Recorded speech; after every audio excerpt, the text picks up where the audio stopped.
Directed by Steven Spielberg, West Side Story is the second film adaptation of the Bernstein and Sondheim musical of the same name.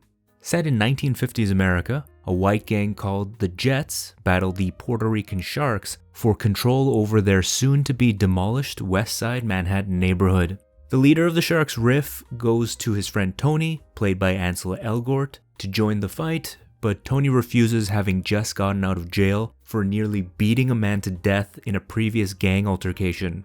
Tony falls in love with Maria, the sister of the Sharks' leader, and the two develop a relationship while both sides try to keep them apart.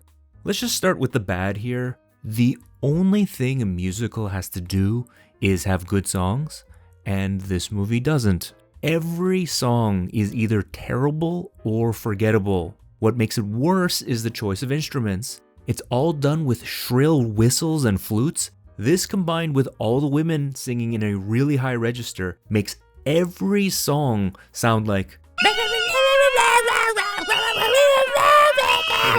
That's even worse than the album Grandpa released. And not only are your ears bleeding, your eyes are bleeding as well from the unnecessary lens flare in every scene. This is worse than that Star Trek reboot. So it sounds like shit and it looks like shit. Is there anything good about this movie?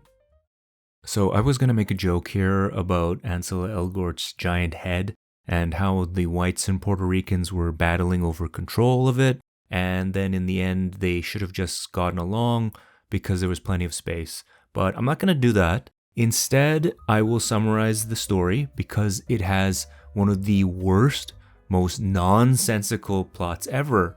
I'm going to spoil the entire thing here, so if you don't like spoilers, just hit the thumbs up button, come back after you've seen the movie.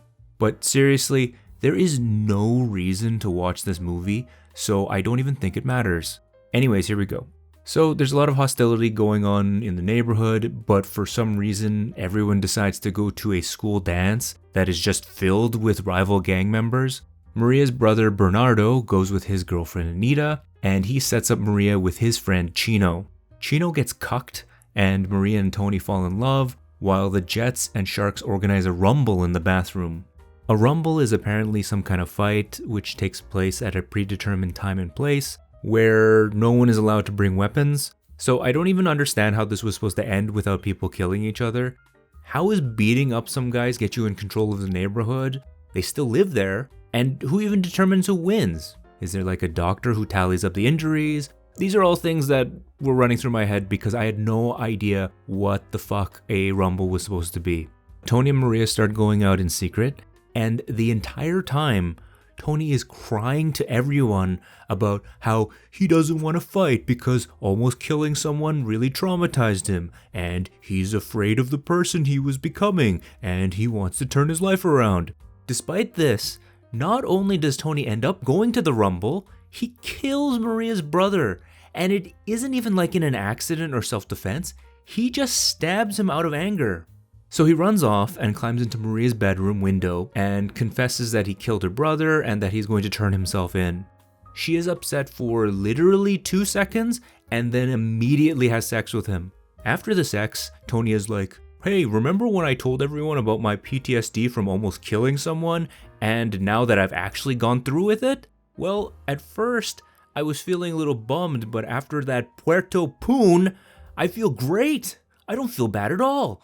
In fact, I'm going to go pack up so we can leave the city and I can escape justice. See you soon." Anita comes into the room just in time to see Tony climbing out the window with his cock flapping around. Anita had just come from the morgue where she had to identify the body of her dead boyfriend. So she grabs Maria and starts singing the song, which is literally, "Don't date him, he's white. He will end up leaving you because you are not the same race." That's the reason not to go with him? Not the murder thing? Then Maria responds with her own song, which is literally, "Laugh, laugh, laugh."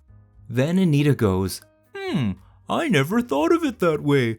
Alright, I'm going to help you and the man who killed my boyfriend leave town." Then it gets stupider. So Anita goes off to find Tony, and for some reason, she tells everyone that Maria is dead and that Chino killed her. What could possibly be the outcome here? First, now you'll have to hide Maria so no one finds out that she's alive, and also, Tony, the murderer, is probably gonna go out and kill Chino now, which means you are also responsible for his death. Did you think that Tony would be so shocked by the news that he'd kill himself? That's maybe the most far-off thing you could ever think of happening. I was so confused in the theater thinking about why the first idea that came to her mind was to frame a friend for murder.